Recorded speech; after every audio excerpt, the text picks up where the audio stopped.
Olá, sejam muito bem-vindos, sejam muito bem-vindas. Este é o JF Entrevista. No programa de hoje, recebemos Dom Marco Aurélio Gubbiotti, arcebispo de Juiz de Fora. Dom Marco Aurélio assumiu o cargo no dia 7 de março, em cerimônia na Catedral Metropolitana. Aos 62 anos, foi nomeado pelo Papa Leão XIV, sucedendo Dom Gil Antônio Moreira. Natural de Ouro Fino, no sul de Minas Gerais, Dom Marco Aurélio é formado em Filosofia e Teologia e mestre em Estudos Bíblicos. Desde 2013, era bispo da Diocese de Itabira, Coronel Fabriciano, onde também exerceu funções em instituições educacionais e pastorais. Vamos conhecer um pouco mais sobre sua trajetória e seus desafios. Conosco nessa entrevista, a jornalista Tuane Menezes. Muito obrigada, Dom Marco Aurélio, por estar aqui com a gente. Muito obrigada, Tuane, pela participação aqui com a gente nesse programa. Dom Marco Aurélio, eu queria que o senhor começasse falando como que o senhor recebeu essa missão, né? Como é que veio esse comunicado? O senhor que já disse que não tinha vindo ainda a Juiz de Fora e recebeu essa missão como 7º bispo e 6º arcebispo aqui da sede de Juiz de Fora. Bom, essa é uma possibilidade. Eu poderia permanecer em Itabira o resto da minha vida episcopal, mas essa possibilidade de ser transferido era algo que também era tido por mim como possibilidade. Na verdade, eu esperava ficar até o fim lá em Itabira. Mas no dia 12 de dezembro, o Núncio Apostólico ligou, pediu uma reunião online e me comunicou que eu estava transferido para cá, né? Então, recebi com naturalidade essa nova missão e com disposição de me colocar a serviço, acolhi a nomeação do Santo Padre, o Papa Leão XIV. Antes de passar para a Tuane, o senhor chegou num momento muito difícil em Juiz de Fora, né, Dom Marco Aurélio? O senhor veio no início de março, Juiz de Fora tinha passado por uma tragédia, né, ocorrida por conta das chuvas, muitas mortes, né? Qual que foi a primeira impressão do senhor e como é que o senhor tem agido, né, nesse primeiro mês aqui em Juiz de Fora? Eu percebi que as pessoas estavam muito impactadas, né? Inclusive meia hora antes do início da cerimônia de posse, os celulares todos apitaram e já havia muita gente dentro da catedral. Então, alerta. Um alerta da Defesa Civil. Da Defesa Civil. Então, eu não estava lá, mas eu imagino como que as pessoas devem ter ficado, porque eu estava no carro e o meu celular e o do motorista apitaram, né? E eu fiquei imaginando, então, numa igreja lotada como estava a catedral, esse efeito, né? Mas, graças a Deus, quando a gente chegou, as coisas estavam num processo de enfrentamento e de normalização.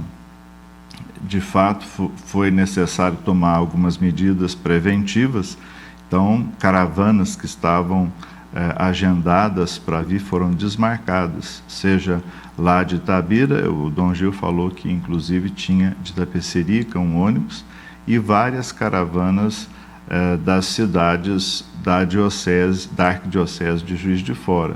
No entanto, ainda tinha muita gente e inclusive pessoas das paróquias vizinhas aqui de Juiz de Fora estavam presentes e foi uma festa muito bonita, graças a Deus, apesar dessa marca, né, do sofrimento que as consequências das chuvas trouxeram para a população de Juiz de Fora. Tuane?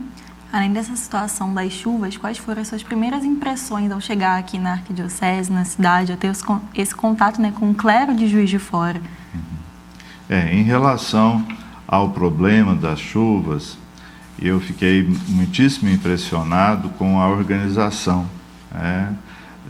Eu falo da igreja porque é quem eu tive contato. Eu sei que os poderes públicos estão atuando fortemente, mas me impressionou a capilaridade da Igreja Católica presente em todas as pequenas comunidades na periferia da cidade, desde a periferia da cidade, e a disponibilidade. Teve padre que disse que quando amanheceu o dia, a paróquia já estava cheia de gente se colocando à disposição e perguntando o que nós vamos fazer. Nós estamos aqui à disposição. E também várias pessoas de pontos diferentes do Brasil entraram em contato comigo, porque sabiam que eu estava chegando, para se colocar à disposição, né? Desde o Rio Grande do Sul, que passou no ano passado uma situação terrível, né? E de abrangência muito maior, mas também do interior de São Paulo nós recebemos doação, e as pessoas vieram aqui, alguns representantes daquela comunidade católica vieram aqui para não só enviar material de limpeza, enviar alimentos, mas quiseram estar aqui presentes, né? Para conhecer a realidade, visitar as comunidades atingidas. Então, um testemunho de solidariedade muito bonito, né? Eu creio que as pessoas atingidas, elas não se sentiram sozinhas, apesar do sofrimento. Já que a gente está falando, antes de falar um pouco do senhor, né? A igreja tem um papel muito importante nesse momento, Dom Marco Aurélio, das tragédias, né, de perdas. Como é que o senhor vê esse papel da igreja nesse momento, que a gente viu muita solidariedade na cidade, esse papel que fica, né, para as igrejas, para a fé? É muito importante, porque a questão ela não é apenas de problema material, de perda material, né? A sensação de abandono e o natural desânimo que vem, é muito importante essa assistência, né?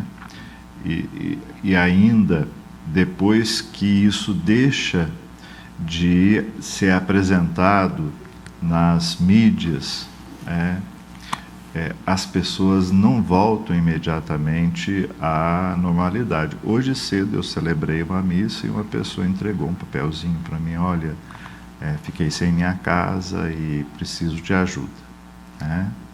Então, é uma pessoa que tem a sua família fortemente impactada ainda, apesar de tudo que está sendo feito. E é nessa hora que a organização da Igreja Católica ela é importante, porque não existe mais um apelo de mídia, mas os problemas continuam existindo, e é hora da gente manter a atenção e ir fazendo aquilo que é possível.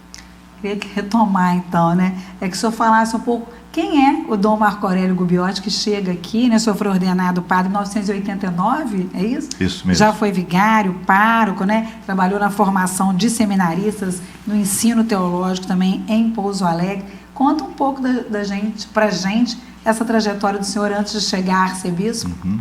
Eu sou uma pessoa do interior, né? Eu sou natural de Ouro Fino. Ouro Fino é uma cidade pequena, no extremo sul de Minas, e muito cedo eu me despertei para a vida da igreja e para a vocação ao sacerdócio. Entrei bem jovem para o seminário, segui em frente, né?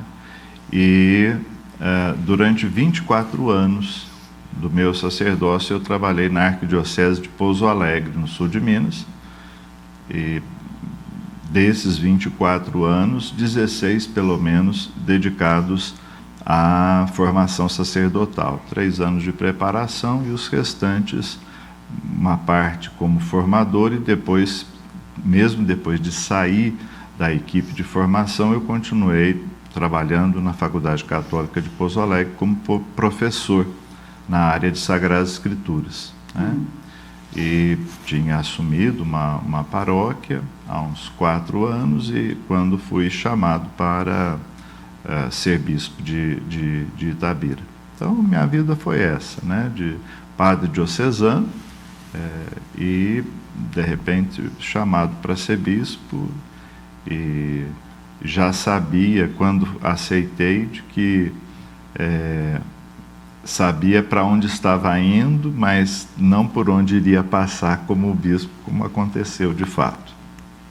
Seu lema é pela graça de Deus, né? Como foi esse processo de escolha do lema? Te pegou de surpresa? Como é que foi todo esse significado? Quando a gente inicia esse caminho, o caminho do seminário, então a gente tem um longo tempo de preparação, né? Pelo menos são 7 anos, 7, 8 anos de preparação. Então, o lema da ordenação presbiteral, ele vai aparecendo naturalmente ao longo dos retiros que a gente faz, das reflexões pessoais que se faz.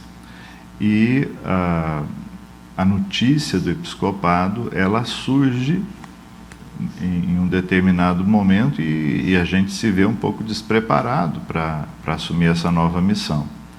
E eu percebi, falei, meu Deus, como é que eu vou escolher um tema agora? Não há preparação alguma. E procurei na internet os lemas de outros irmãos bispos e... O lema vem quando vira bispo ou arcebispo? Explica para os leigos aqui. Sim. Então, é uma tradição longa na igreja que aquele que vai ser ordenado escolha um lema que norteie o seu ministério. Por exemplo, do meu sacerdócio Evangelho de São João 3,30, é preciso que ele cresça e eu diminua, uma frase de São João Batista, né? E isso eu tive muito tempo para escolher, né? Agora, no caso de bispo, também o bispo ele escolhe um lema, né, para a sua vida episcopal. E eu me sentia despreparado para essa escolha, né?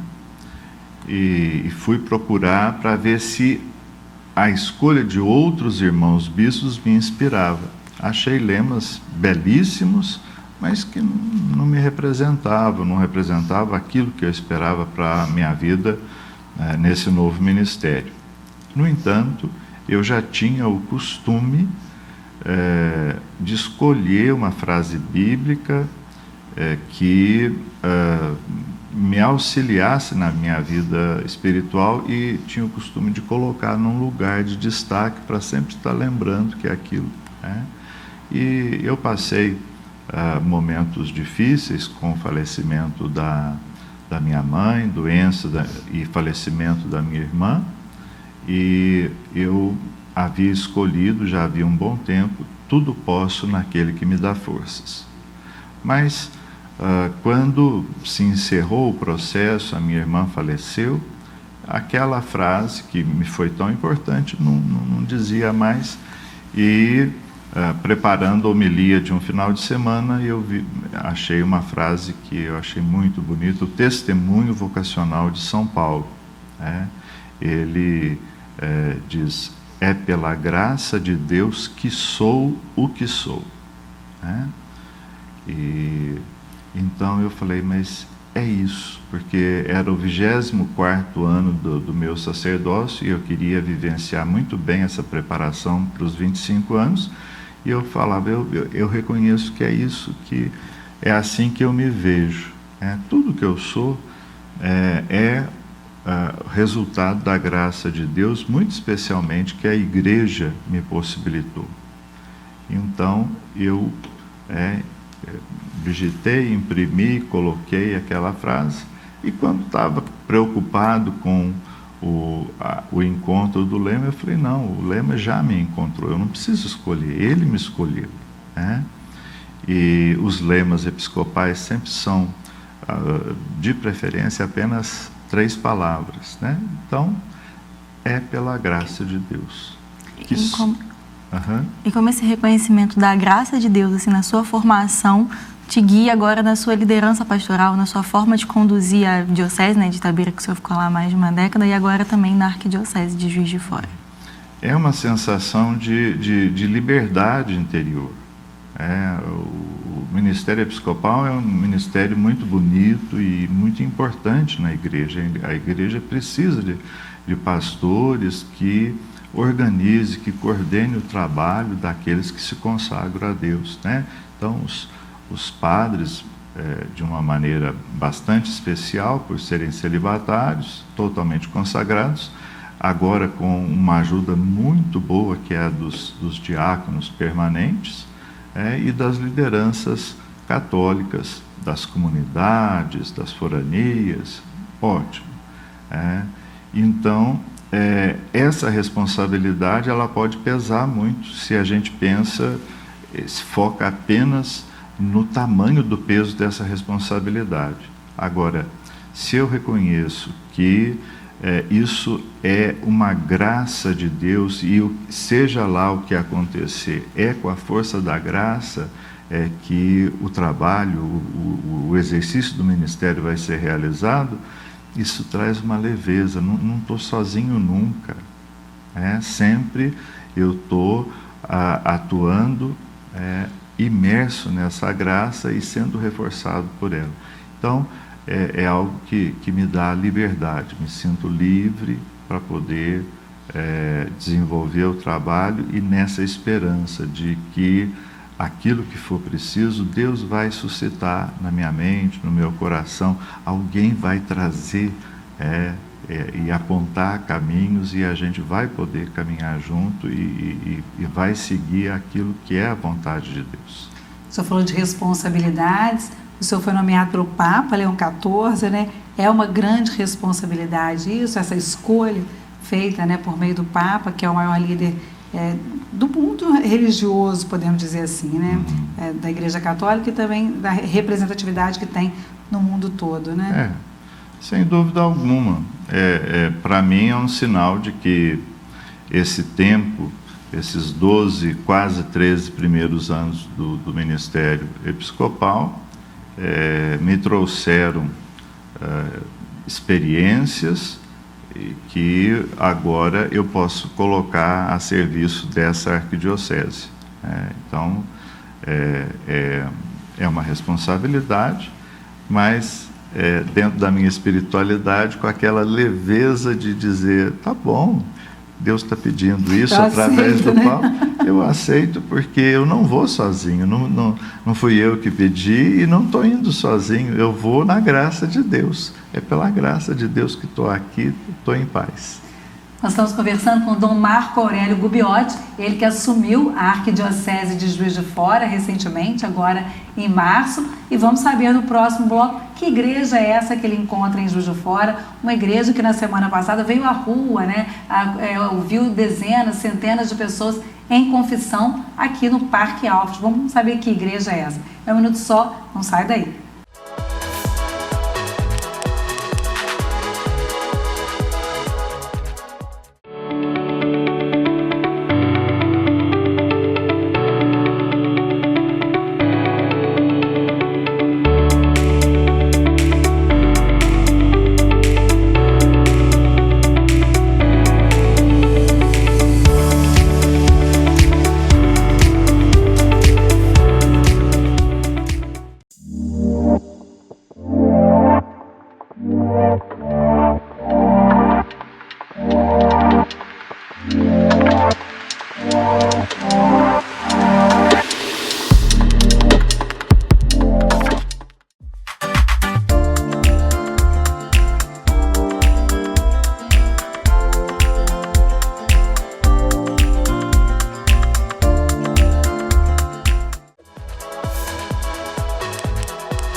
Olá, estamos de volta com o JF Entrevista. Conosco hoje aqui no estúdio, Dom Marco Aurélio Gubbiotti, chefe da igreja aqui de Juiz de Fora, nosso arcebispo, que assumiu em março. Também conosco a jornalista Tuane Menezes, que é quem começa esse bloco, Tuane. Dom Marco, o senhor fala pouco sobre a sua proximidade com a rádio, né? Mas como que a igreja lida hoje, dialoga com os jovens em um mundo mais digital, mais acelerado? Como é que o senhor vê essa dinâmica? Eu entendo que é um apelo, é um chamado, e a gente precisa reconhecer que nós na igreja temos de aprender muito. Nós temos uma mensagem que é ótima, tem convicção disso, mas ela precisa ser adaptada à linguagem de hoje. E ela precisa descobrir como ocupar esse novo espaço, porque é um espaço, as pessoas, elas têm experiências de vida hoje nos meios digitais. Então, nós precisamos ocupar. A igreja, ela nasceu missionária. A igreja não nasceu como uma comunidade para ficar tranquila, para as suas expressões devocionais. Essas expressões devocionais, a convivência dentro da comunidade é o combustível para que o carro da igreja trilhe os caminhos do mundo. A gente foi feito para o mundo. A igreja nasce no Pentecostes. Até o momento da vinda do Espírito Santo, os apóstolos estavam meio perdidos o que fazer. Quando eles são agraciados com o Espírito Santo, abre-se os olhos e eles percebem que eles precisam anunciar o Evangelho. São Paulo, eu admiro demais a figura de São Paulo, ele é um homem revolucionário. Para ter uma ideia, naquela época ele criou a presença virtual. As suas cartas eram uma forma de, aonde ele não podia ir, ele escrevia e mandava alguém da sua equipe, vai lá, entrega e lê. Então, é bem esse princípio do virtual, da presença virtual. Isso potencializou a capacidade evangelizadora dele. E ele se apresentou, ele apresentou a pessoa de Jesus num ambiente onde não havia. O Jesus era completamente desconhecido, que era o mundo do Império Romano daquela época. E ele evangelizou os lugares mais difíceis, que eram as grandes cidades do Império Romano. Então, eu penso que nós já sabemos qual é o nosso caminho. Nós temos que ir ao encontro. Precisamos agora permitir, inclusive, que os jovens nos ajudem a traduzir a mensagem do Evangelho para essas novas mídias, para esses novos espaços. Estamos aprendendo, temos que aprender muito mais, mas eu tenho certeza que se nós formos fiéis à nossa natureza, à nossa missão, nós encontraremos como fazer isso. Estamos começando esse processo, precisamos aprofundá-lo e descobrir novos meios de levar o Evangelho por todos os cantos. Em Juiz de Fora, Dom Gil criou alguns vicariatos, se não me engano tem esse vicariato da juventude. O senhor pretende dar continuidade a essas ações que foram feitas nesse sentido de levar a igreja até esses jovens? A gente está falando dos jovens aqui, mas podemos dizer, a todas as idades, né? Eu entendo que o Dom Gil, criando os vicariatos, que quis mostrar lugares e situações onde a igreja precisa dar muita atenção, como é o caso, por exemplo, da comunicação da juventude. Existem outros, mas só para dar o exemplo. Então, é um sinal de valorização e de reconhecimento da importância que é a igreja se fazer presente no meio dos jovens. Então, eu vejo que não posso voltar atrás, é preciso dar continuidade. E para dar continuidade, é preciso descobrir novos caminhos. Na última entrevista que o Dom Gil veio aqui, ele falou, inclusive, que um dos desafios que ele ia deixar para o senhor era a questão da pastoral universitária, que hoje em dia a gente vê aqui é uma cidade universitária, né? A gente vê a presença de jovens que muitas vezes não conseguem estar presentes nas suas paróquias de origem, mas que querem estar inseridos e, às vezes, por falta de um acompanhamento, acabam se distanciando. Como que o senhor avalia esse trabalho pastoral e como que pretende dar continuidade também nesse serviço? Eu acho que é melhor eu falar de uma realidade que eu conheço melhor, Sim. que é a da Diocese de Itabira. O número de universitários somados todos as faculdades e os centros universitários daquela diocese é maior do que muitas paróquias. Ou seja, é tranquilo que ter pelo menos um padre totalmente liberado para desenvolver esse trabalho não é um exagero de forma alguma, porque é uma fase bastante específica da vida da pessoa, o tempo que ela está fazendo sua faculdade, muitas vezes fora de casa.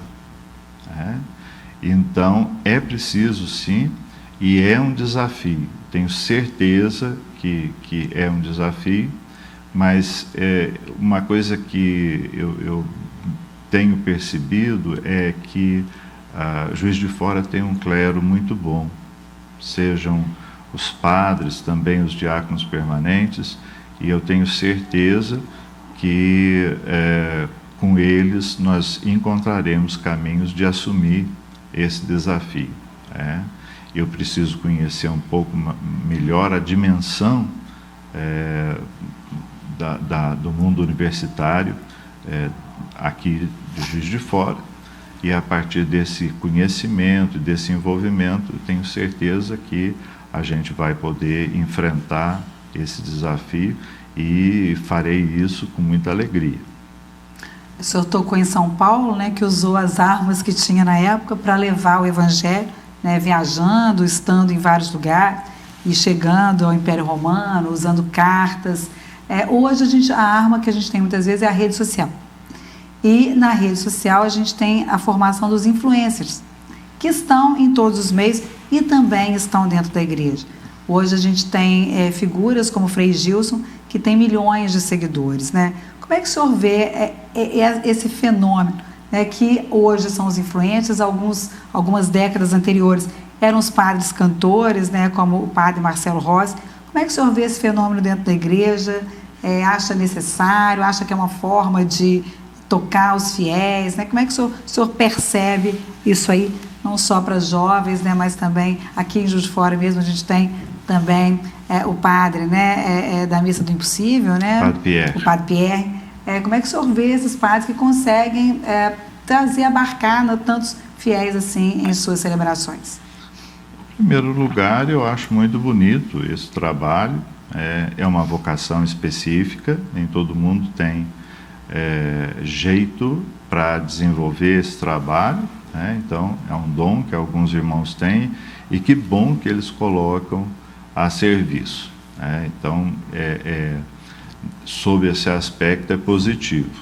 O mundo dos influencers é um mundo que tem elementos positivos e outros não, né? Existe pessoas que são ótimas em relação às técnicas de comunicação, mas que a mensagem que propagam não é uma boa mensagem. Então, eu espero que os influencers católicos realmente eles usem para o bem, né?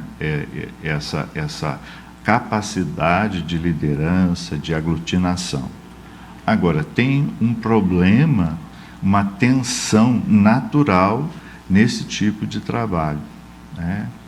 Por quê?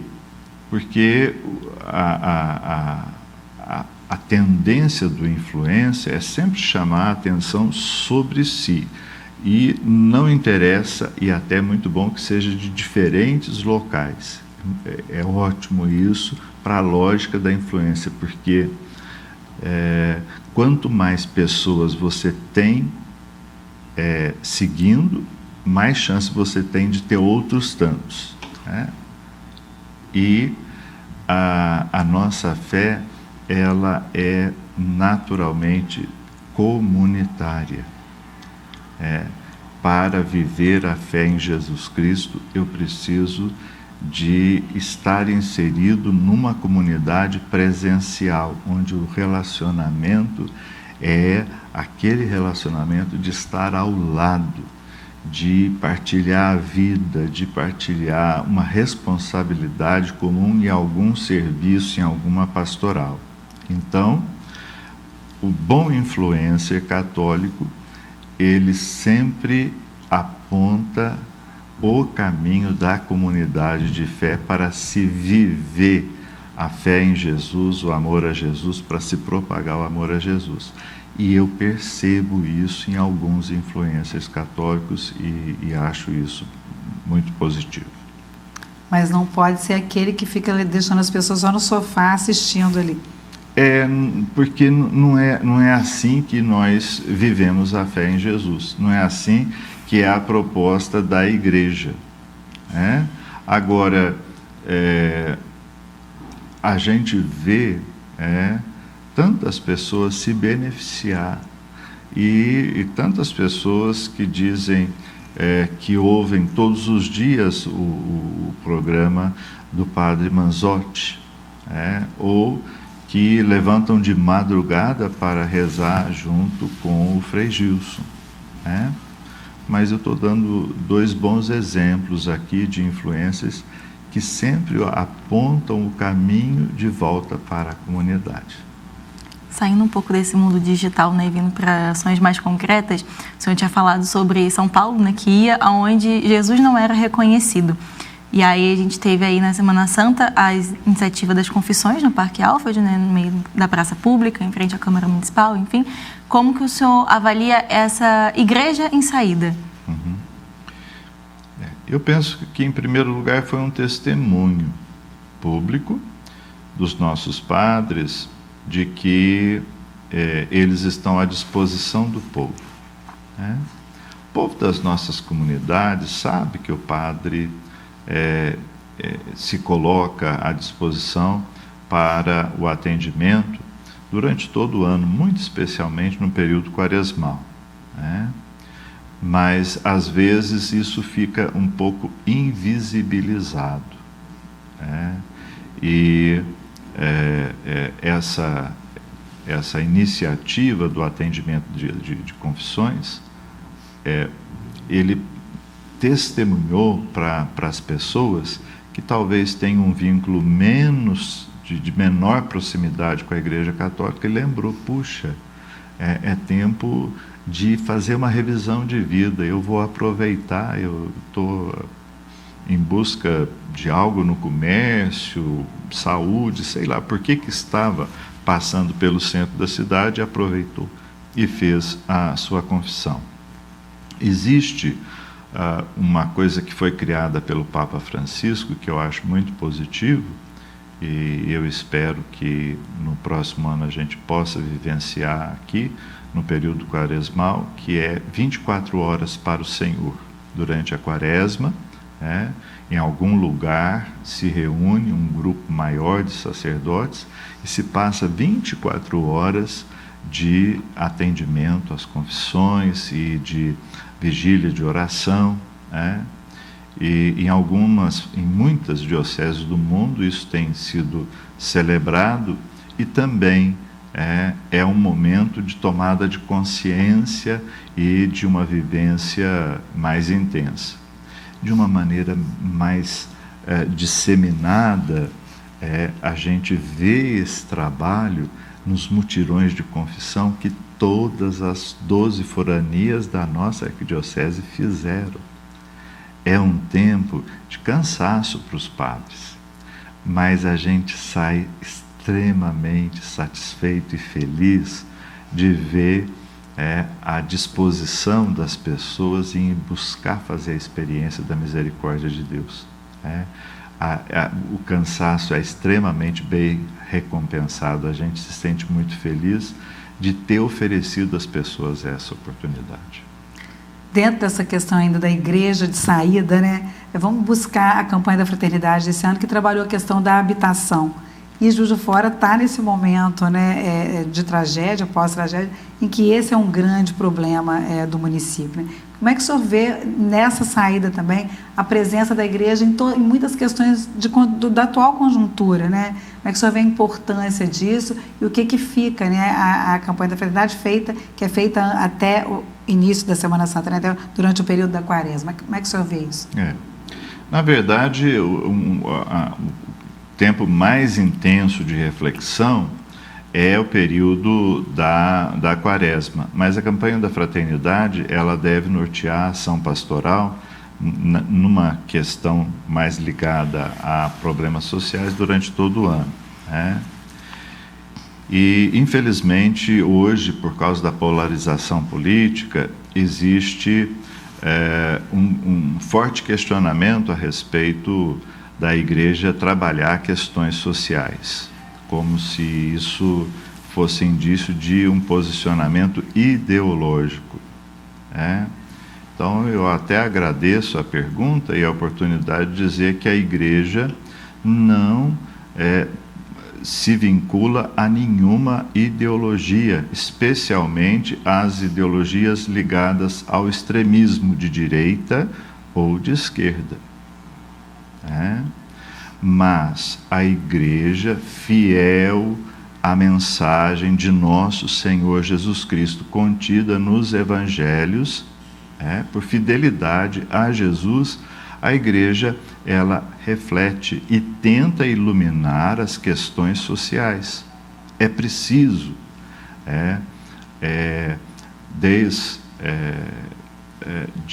do Papa Leão X, desenvolveu-se a partir dele, mas se recuperou um patrimônio desde dos santos padres, o início da igreja, a doutrina social da igreja.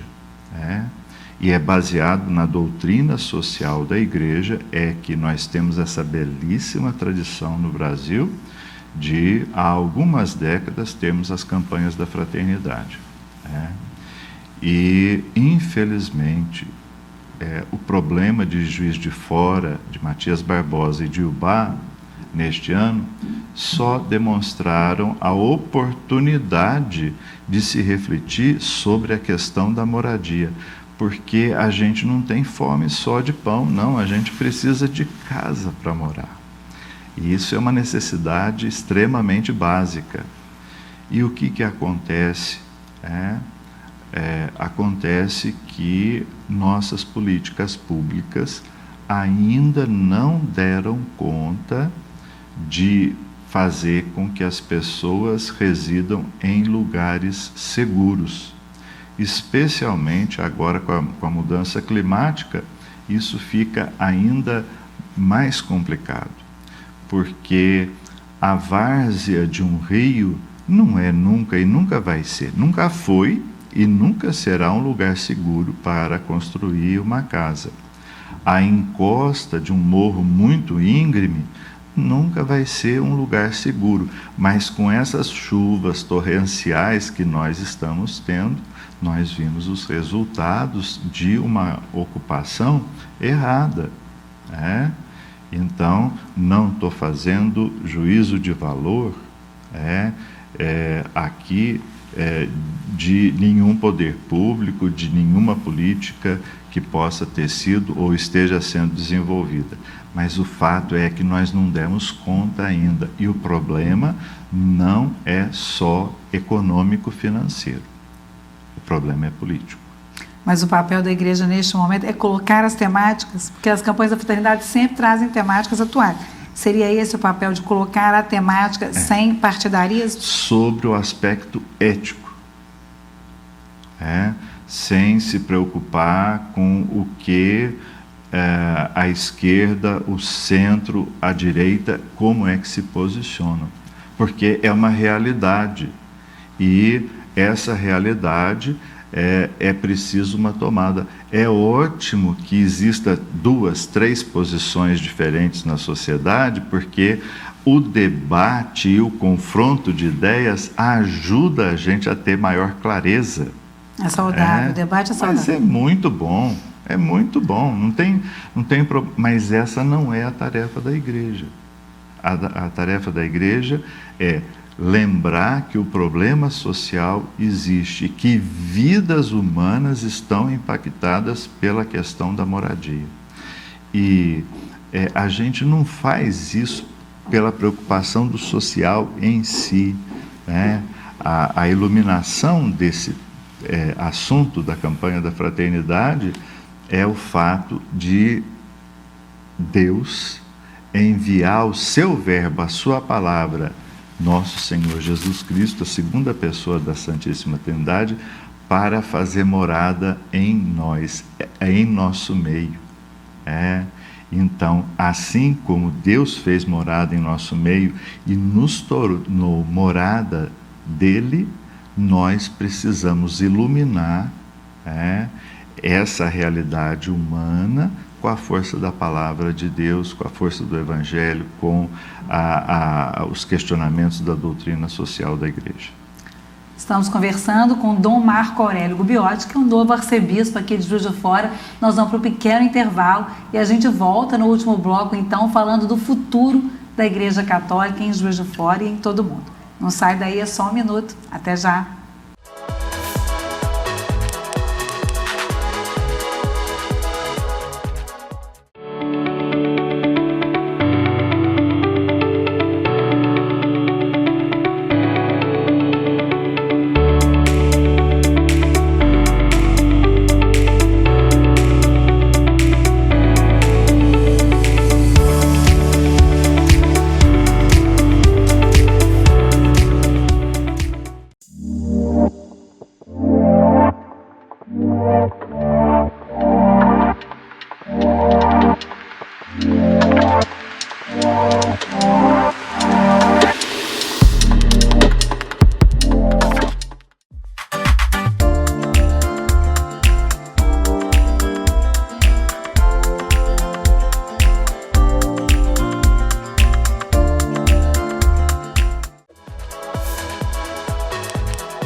Olá, estamos de volta com o JF Entrevista. Conosco hoje nos estúdios o arcebispo de Juiz de Fora, Dom Marco Aurélio Gubiotti. Também conosco a jornalista Tuane Menezes. Vamos falar nesse bloco, Dom Marco Aurélio, do futuro da igreja. E acho que para a gente pensar o futuro, a gente tem que olhar para o cenário do Brasil, né? O último censo aponta uma redução no número de católicos. A gente tem hoje em torno de 56,7% de católicos, já fomos mais, né? Já fomos mais de 65%. E se for olhar mais para trás, o Brasil era um país que já chegou a ter 80%, 90% de católicos, né? Como é que o senhor vê isso? Como é que a igreja vê isso? E o que fazer para que a gente continue sendo, a igreja, né? Continue sendo essa igreja um país, né, católico, digamos assim? Eu penso que é muito importante a gente fazer uma leitura mais aprofundada dessa realidade, né? Num tempo em que a religião era uma coisa, era um dado, parecia que o ar era católico, né? Então era muito fácil da pessoa ela se professar católica, porque era assim, todo mundo, era a única possibilidade de resposta era essa, né? Nós vivemos num mundo secular, num mundo muito plural hoje, em que as pessoas se sentem livres para fazer as suas opções. E aquele catolicismo de tradição, ele não consegue mais segurar as pessoas na Igreja Católica, né? Então nós temos hoje na Igreja aquelas pessoas que a gente tem condições de dar uma assistência religiosa razoável, pelo menos, né? Diferente do passado, que a pessoa podia não ir na igreja nunca, mas se perguntasse: eu sou católico, eu sou católica, né? Esse mundo acabou e é por isso que a realidade está plural. Tinha até aquela coisa: sou católico praticante, sou católico de BG, né? Isso, minha avó, meus avós eram católicos, meus pais também, eu também sou.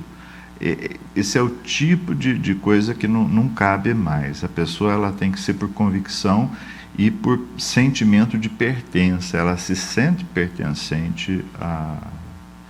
O problema é a nossa origem, a nossa missão. Nós nascemos para anunciar o Evangelho e para todos. Então, eu não estou querendo oferecer, com o que eu já falei, uma resposta que acomode, porque a nossa responsabilidade é ir além. Então, o grande desafio para nós é, sim, anunciar Jesus Cristo para o maior número de pessoas possível.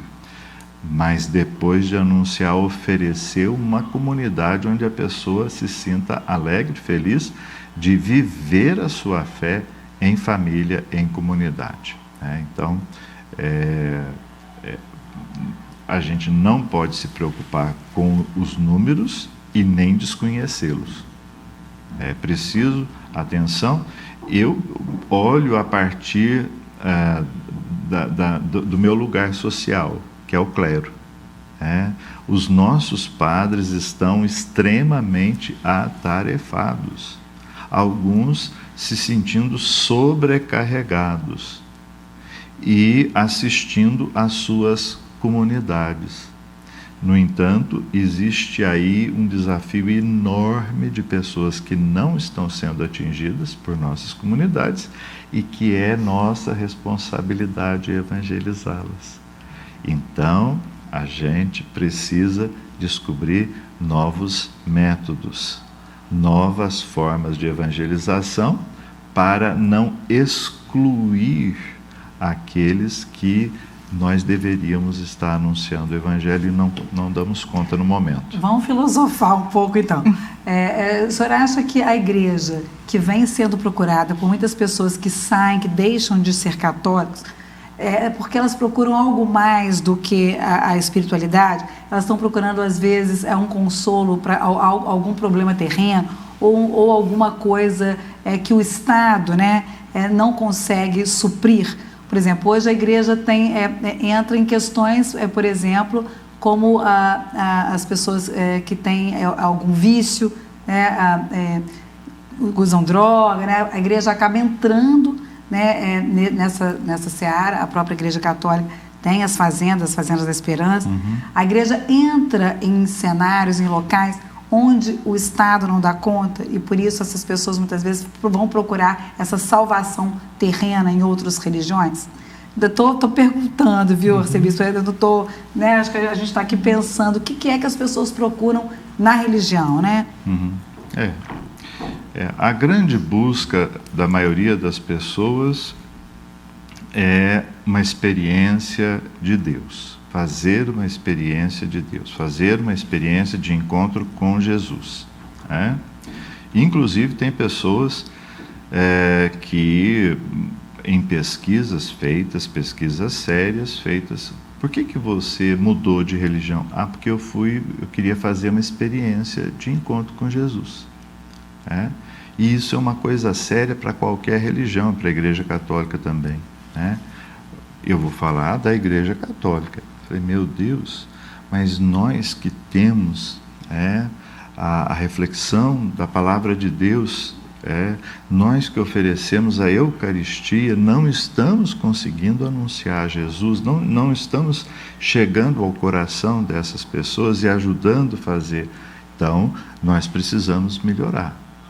Nós precisamos acolher melhor, e a gente precisa personalizar a nossa ação evangelizadora. Então, a gente pode reunir grandes massas, que bonito, é muito bonito a gente ver uma multidão de pessoas acenando e cantando, animadas. Mas essa multidão, ela tem que ser reportada à pequena comunidade. Daqui a alguns dias nós temos a Assembleia Geral da CNBB e nós vamos aprovar o novo documento das diretrizes. E um dos elementos muito importantes dessas diretrizes são as pequenas comunidades missionárias. Então, é a partir de uma experiência de pertença em uma comunidade em que eu me sinto pessoa, eu não sou um número, eu não sou uma porcentagem, mas eu me relaciono, eu sei o nome das pessoas com quem eu convivo, com quem eu rezo, com quem eu celebro a missa, Então, é a partir dessa experiência de pertença a pequenas comunidades é que nós teremos condições de fazer essa apresentação da pessoa de nosso Senhor Jesus Cristo. Ao mesmo tempo que a gente vê essa diminuição, né, nos dados dos católicos aqui no Brasil, a gente também percebe uma retomada de outros que deixaram a religião, mas que agora resolveram voltar à igreja. E isso a gente pode perceber tanto nas confissões, como o senhor falou, que vê um grande número de pessoas procurando, adultos procurando receber os sacramentos, né, mesmo que numa idade mais avançada, igual na Vigília Pascal o senhor realizou batismo, primeira Eucaristia, crisma. Como que o senhor percebe esse fenômeno de retomada ao catolicismo? Bom, então, eu já tenho uma longa caminhada na igreja e eu fico muito satisfeito, muito feliz de ver as nossas paróquias, as dioceses do Brasil abrindo suas portas para adultos que não conseguiram ter a sua iniciação à vida cristã terminada. Pessoas que não são crismadas ainda, apesar de já estar numa fase adulta da vida, pessoas que nem crisma, nem primeira Eucaristia, só foram batizadas, e irmãos e irmãs que nasceram numa situação mais complexa e que nem batizados são. Quando isso acontecia, nos primeiros anos meus de padre, a gente arrumava uma catequista mais experiente e escolhia a dedo e falava para ela assim: prepara essa pessoa, e não dava nada. Ela tinha que refazer tudo aquilo que ela conhecia da doutrina e adaptar ela própria e acolher aquela pessoa. Hoje não, hoje nós temos uma metodologia, hoje a gente tem um processo muito bem elaborado e com uma riqueza de celebrações contidas num ritual chamado RICA, Rito de Iniciação Cristã de Adultos, e que faz a pessoa que ainda não recebeu 1, 2 ou os 3 sacramentos se sentir muito bem acolhida. Não há uma preocupação com uma sacramentalização, só dar os sacramentos e cumprir a minha missão. Não, a gente acolhe, a gente prepara, a gente evangeliza e em alguns lugares onde isso está sendo feito de uma forma já mais bem elaborada, esse acolhimento é personalizado. É um catequista para um catecúmeno. Então, eu fico muito feliz. E ainda não conheço a realidade da iniciação cristã de Juiz de Fora, mas eu espero que esteja sendo vivenciado e o que eu puder fazer para animar esse trabalho, que eu acho muito bonito, eu vou fazer. Tem se falado muito da França atualmente, Recebi notícia hoje ainda de que foram batizados 23 mil adultos nesta Vigília Pascal na França. Eu acho muito bonito, porque a França é um país muito descristianizado, e isso é um sinal muito bonito de revigoramento da fé cristã naquele país. Fico muito contente pelas igrejas, pelas dioceses, mas isso não tem acontecido só lá. Aqui a gente tem visto isso cada vez mais. Quando o bispo sai para crismar, tem grupos maiores de adultos recebendo o sacramento da crisma. Então, não podemos ficar impressionados só com números. A gente precisa oferecer qualidade de acolhimento e oferecer realmente oportunidade para a pessoa ter contato com o anúncio fundamental, o querigma, que é Jesus ele morreu na cruz para a nossa salvação, mas ele está vivo e quer estar com você. Esse é o anúncio fundamental, é o querigma. E após o querigma, um aprofundamento na fé. E a descoberta da pequena comunidade como o local próprio de vivência da fé em Jesus. Estamos falando de futuro, né? Que projeto o senhor já tem para Juiz de Fora, né? O que o senhor já viu e o que o senhor está planejando como prioridade imediata, né? Para colocar, então, o rosto do senhor, a cara do senhor nessa arquidiocese que é formada por 37 municípios, né? Juiz de Fora mais 36 e 95 paróquias, ou seja, é um terreno grande, né, Dom Marco Aurélio? Sem dúvida. Eu estou muito pouco tempo aqui e penso que, em primeiro lugar, eu tenho que assumir o projeto que o último sínodo ofereceu para essa igreja. Em segundo lugar,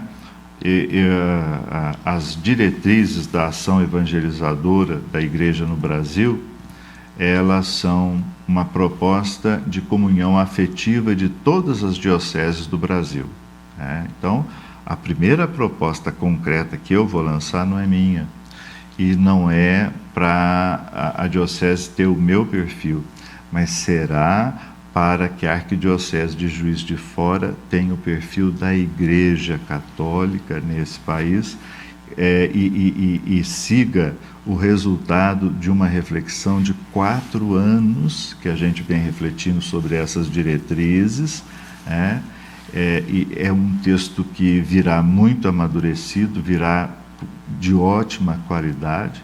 Inclusive, nós temos a presença da Mariana, que é daqui de Juiz de Fora e que faz parte dessa equipe.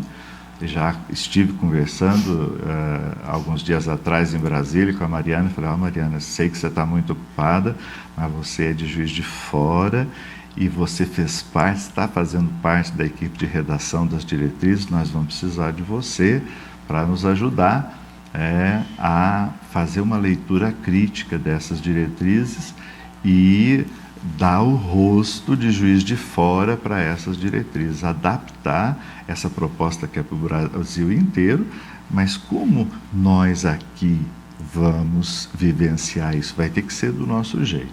Então, a primeira proposta será a proposta da igreja no Brasil, e para a gente, com o nosso jeito específico de ser, com as características, com a cultura do povo da Zona da Mata Mineira, nós vamos viver uma proposta que é para o Brasil todo e vamos nos sentir membros de uma igreja que é maior do que nós. Tuane, quer colocar mais alguma questão? Só para a gente finalizar, né? O senhor é o referencial para a Comissão de Animação Bíblico-Catequética. O que a gente pode esperar do futuro da catequese aqui na Arquidiocese, a partir dessas suas experiências? Eu vejo que essa é uma igreja que tem uma experiência muito rica, né? E quando um bispo chega na diocese, ele não pode pensar que ele vai inventar a roda, não. E eu não tenho essa pretensão. Então, aproveitando as riquezas dessa história bonita de Juiz de Fora, fazer proposições. E a catequese, ela vive um período de efervescência, de redescoberta, de como a gente ajudar na iniciação à vida cristã. A palavra de ordem hoje é iniciação à vida cristã. Nós somos eternos aprendizes do Evangelho. E, embora nós já sejamos crismados, batizados e crismados, nós precisamos retomar essa postura de aprendiz, de iniciante, para que a gente possa viver em conformidade com aquilo que Deus quer de nós. E eu tenho certeza que eu vou poder dar a minha contribuição naquilo que se apresentar como necessário para essa igreja, para essa arquidiocese. Para a gente encerrar, Dom Marco Aurélio, eu queria que o senhor deixasse uma mensagem, para quem está em casa, quem está nos ouvindo, nos assistindo, a população de Juiz de Fora, de maneira geral. Sim, Marisa, muito obrigado, pelo convite. estou sempre à disposição. E eu gostaria de dizer o seguinte: nós estamos vivendo um tempo muito bonito na igreja, que é o tempo pascal. O tempo pascal é aquele momento da gente se perceber como discípulo missionário de nosso Senhor Jesus Cristo. É aquele tempo da gente entender que o Cristo morreu na cruz para a nossa salvação, e essa verdade ela não pode ficar trancada dentro das igrejas. Essa verdade é para o mundo. Essa alegria da presença atual de Jesus em nosso meio é algo que precisa ser divulgado. Então nós precisamos aprender com Maria Madalena, que foi chamada por Jesus ressuscitado a ser a apóstola dos apóstolos. A gente não pode ter medo, preguiça ou vergonha de anunciar a alegria do Evangelho. É tempo de vivermos nossa missão evangelizadora, é tempo de partilharmos a alegria do ressuscitado com todos. Eu, você, todos nós somos chamados a viver essa missão. Muito obrigada, Dom Marco Aurélio, obrigada, Tuane. Este foi o JF Entrevista, em que conversamos com o arcebispo de Juiz de Fora, Dom Marco Aurélio Gubbiotti. JF Entrevista fica por aqui. Eu encontro você na próxima semana. Até lá!